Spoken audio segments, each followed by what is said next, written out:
Won't somebody please think of the multiplayer games? The war between single-player and multiplayer rages on, people. The latest round of conflict being instigated by the streamer Shroud. Basically talking about how, in his opinion, Ark Raiders should be the game of the year. And also talk about how the last time a multiplayer game won Game of the Year was back in 2016 for the game Overwatch. Well, in today's video, I want to talk about why multiplayer games have this stigma. Why so many people, seemingly myself included, uplift single-player games, especially in comparison to multiplayer. And just how we got here when it comes to these multiplayer games over the last 10 to 15 years. Hello, everybody. It's your boy Jmulls, and Ark Raiders Game of the Year. Say what? Off rip, I just want to say this is not a video trying to call anybody out like Shroud. Everyone is entitled to their own opinions. I just want to talk about in this video why I have become so disenchanted with multiplayer overall, even as a concept. Because I don't even really view them to be on the same level as single player games. To me, they're more just like candy than anything. An unnutritious meal that you have every now and then for a bit of sugar, but when you actually want some nutrition, you go to single player and get an actually good experience that's well-rounded. I know that sounds rather extreme, but I do believe that it holds for the vast majority of especially competitive multiplayer games in the modern day. Because over the last 10 to 15 years, I've seen that entire sector of gaming erode itself upon the waves of monetization, ripping away core elements of what once made an engaging full experience now to be sold back to you piecemeal, all because these giant corporations could never have enough money. I think the part where I really started to check out with multiplayer games came around the time the idea that so long as something was cosmetic, it was okay to be sold to you in an in-game shop, or as a microtransaction, or as part of a loot box, or part of a battle pass. When that really started to become normalized, that's when it really lost me, because the progression loop of a multiplayer game no longer made me fun and excited to achieve something. It felt far too curated, especially with like things like battle passes. It was too on rails, and the player agency of an experience and these overarching objectives was just no longer present for me, which was an element of multiplayer games that I truly did like and appreciate all the way back when. Funnily enough, Call of Duty actually retained some of those elements for quite a while. It's just the reason I fell out of love with Call of Duty was for different reasons. But I want to stay on monetization for this section of the video, because it's actually crazy to me just how far gone multiplayer games have really become when it comes to this. The fact that a lot of people actually look at something like a battle pass and view that to be a good thing or a good form of progression and monetization absolutely baffles my mind. I do not know the mental gymnastics people have had to go through. I do not know, nor do I fully comprehend the true level of crap that we had to go through as a community to where people now view a system where you have to buy the progression system and then grind in-game to unlock the thing you buy. It baffles my mind how anyone views that to be even remotely acceptable. Not even just acceptable, who views this to be even fun or engaging? It's the most linear system I've ever seen for a progression system, where the value an item possesses is now entirely dependent on what the company decides it to be. Gone are the days of like Halo Reach, where it was just a credit amount, and sure, some credit amounts were higher than others for pieces of gear and equipment, but you could choose to dedicate your entire time to buying a bunch of smaller things or pooling all your resources together to get the one thing you really want. Now it's just a matter of, can you get to the end of the battle pass? I don't even care if battle passes are temporary, which is another layer of crap, by the way, or permanent, because the underlying system is so unfathomably boring to me that whenever I see it, I just start to mentally check out in search of anything even remotely mentally stimulating in comparison. It's the most boring slop that like so many multiplayer games now shovel into the experience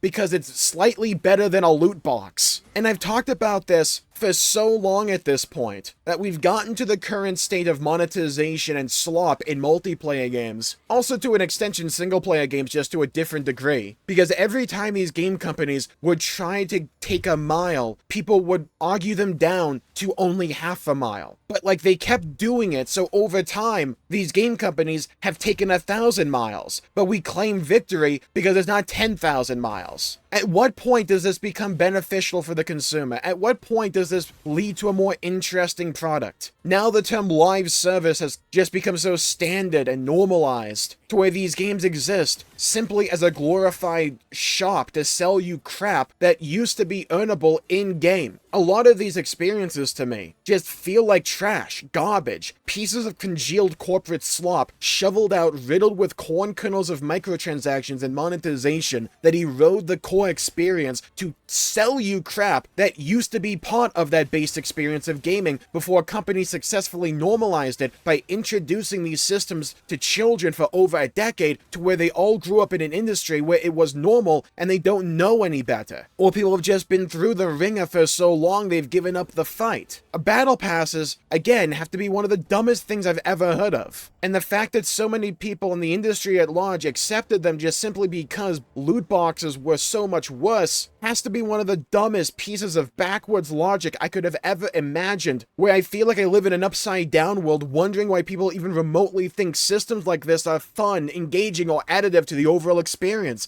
These games are more focused on selling you crap instead of offering an experience that truly stands the test of time, that feels feature complete. Now it just feels like a glorified ad space to sell you more microtransactions, because that's kind of what it has devolved to. Some games are better than others, absolutely, and you see some of those games rise as the cream of the crop, like Helldivers 2. And then there's a lot of other games that have another problem that is an extension of having to sell you new crap all the time. The aesthetic erasure of many of our beloved series over the years. Crazy fool. Why do you always jump?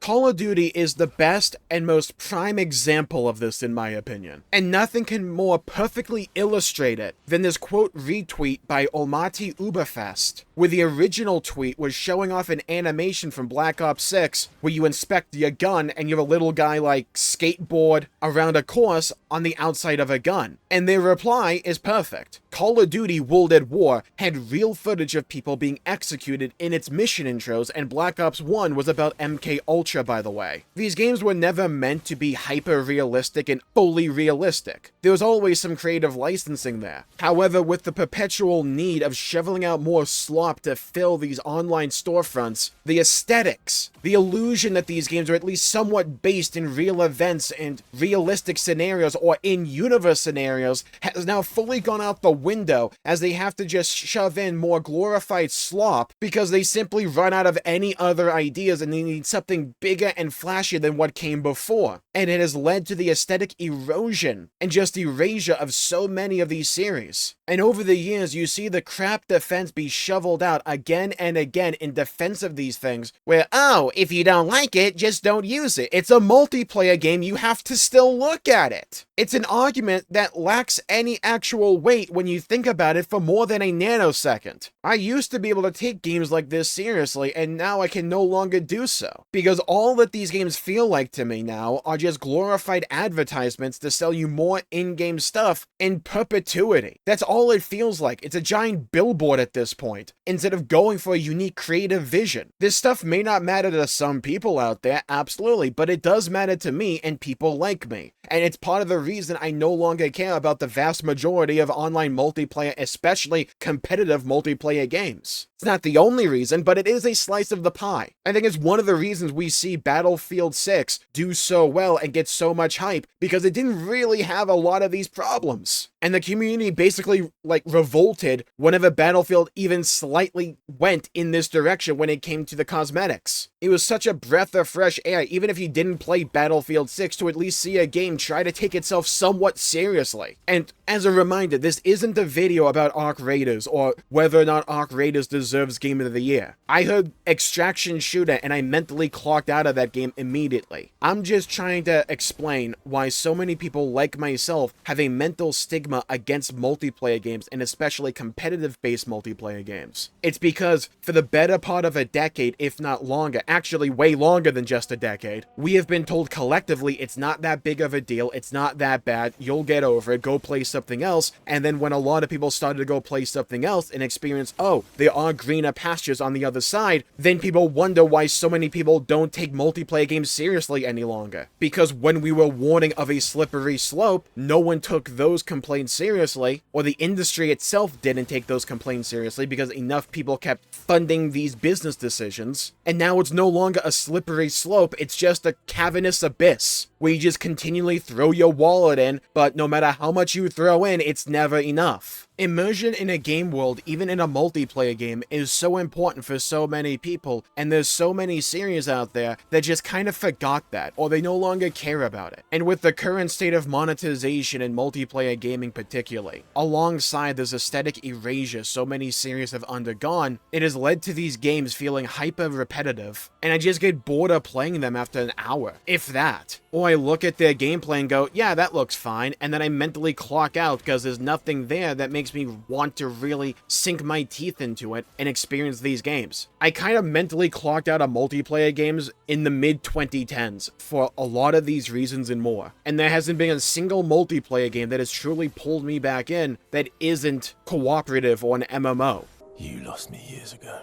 Now, I use the term multiplayer games a lot in this video, and I'm largely just talking about competitive-based multiplayer games, particularly shooters, but multiplayer games are more varied than just that. Like, MMORPGs are multiplayer by definition, and I play a lot of MMOs. I love playing games like World of Warcraft and Final Fantasy XIV, so in that sense, I still do play a lot of multiplayer games. But a lot of the stigma that multiplayer games get are more so associated with the competitive scene. Games like competitive shooters that have a lot of the issues that I've talked about over the course of this video. And if I were to compare it to anything, I would say it's more like a Venn diagram, where one circle is for people that enjoy that competitive side of things, and the other circle is for people that enjoy other types of games that are more focused on the immersion, more focused on the world building, more focused on possibly the story, or just a PvE type of gameplay experience, whether that be single player or cooperative. There's some overlap in the middle there, but it does feel as if the audiences for these different experiences are largely separate at this point, where one group just finds it hard to relate to the other group. We all have our own personal preferences and what we enjoy and what we look for out of a game. One's not inherently better than the other, but I think I've covered a lot of the reasons why at least I have fallen out of love with competitive-based multiplayer games. But here's where you come in. Leave a comment down below with whether or not you agree or disagree. Is there another element to multiplayer games that has either enraptured you still, or why have you fallen out of love with multiplayer games? What was it? I'd love to hear your thoughts, hear your opinions, and hear your perspectives. And while you're down there, please leave a like and subscribe. It really helps the channel out and helps support future content, and I greatly appreciate it. And speaking of, there may have been a leak about a potential Halo 2 and Halo 3 campaign remake, and I think they have a ton of potential to be absolutely phenomenal. If you want to hear why, you should check out this video right here for more. Stay safe, everybody. Have a great day, and I'll see you all next time. Bye-bye, everybody. Until we meet again!